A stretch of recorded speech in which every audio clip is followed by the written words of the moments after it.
Israel का Lebanon में जमीनी ऑपरेशन का दांव उल्टा पड़ता नजर आ रहा है। हिजबुल्लाह चीफ को मार गिराने के बाद से इजरायली बलों का हौसला 7वें आसमान पर पहुंच गया था।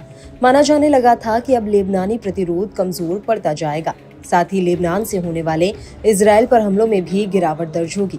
इसी के मद्देनजर इजरायली सेना ने दक्षिणी लेबनान में घुसकर बड़ा जमीनी ऑपरेशन शुरू कर दिया। हिजबुल्लाह की कमर तोड़ने के लिए इजरायली सेना ने हिजबुल्लाह के ठिकानों को तबाह करना शुरू किया। हालांकि शुरुआती सफलताओं के बाद अब इजरायल के एक के बाद एक दांव गलत साबित होते दिखाई पड़ रहे हैं।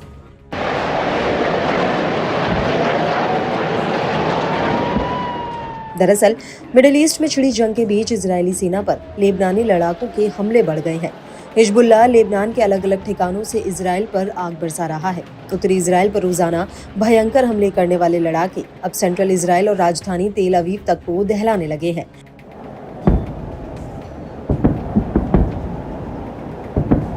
हाल में लड़ाकों ने इजराइल की जासूसी एजेंसी मोसाद के मुख्यालय के पास एक इजरायली बेस पर रॉकेटों से हमला किया।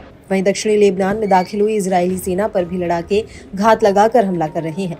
ताजा आंकड़ों की माने तो अब तक 25 से ज्यादा हाई रैंक वाले अधिकारियों और सैनिकों की मौत हुई है, जबकि 130 से ज्यादा जवान घायल भी हुए हैं।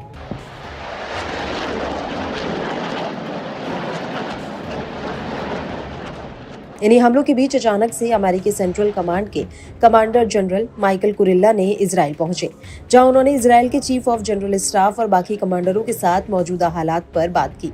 अमेरिकी कमांडर का इजराइल दौरा इजरायली सुरक्षा के मुद्दों से जुड़ा बताया गया। इसमें ईरान और उत्तरी मोर्चा यानी लेबनान पर खासा जोर दिया गया। इसके अलावा इजराइल और अमेरिका के बीच क्षेत्रीय स्थिरता और सेनाओं के बीच तालमेल को मजबूत करने पर जोर दिया गया।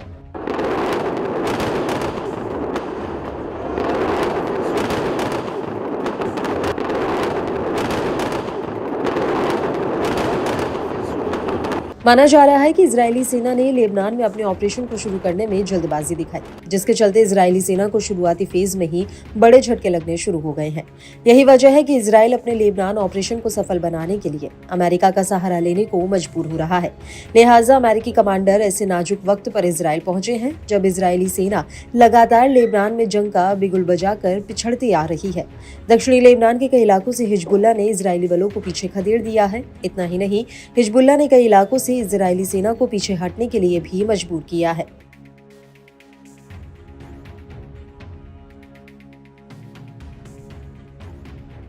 गौरतलब है कि इजराइल मिडिल ईस्ट में 7 मोर्चों पर एक साथ जंग लड़ रहा है। ईरान समर्थित उसके प्रॉक्सी गुट लगातार इजराइल को जंग में उलझा रहे हैं। डिफेंस एक्सपर्ट की माने तो इजराइल को कूटनीतिक स्तर पर बड़ी बढ़त तो मिली है, मगर मिडिल ईस्ट के मौजूदा हालात में कोई खास सफलता नहीं मिल पाई।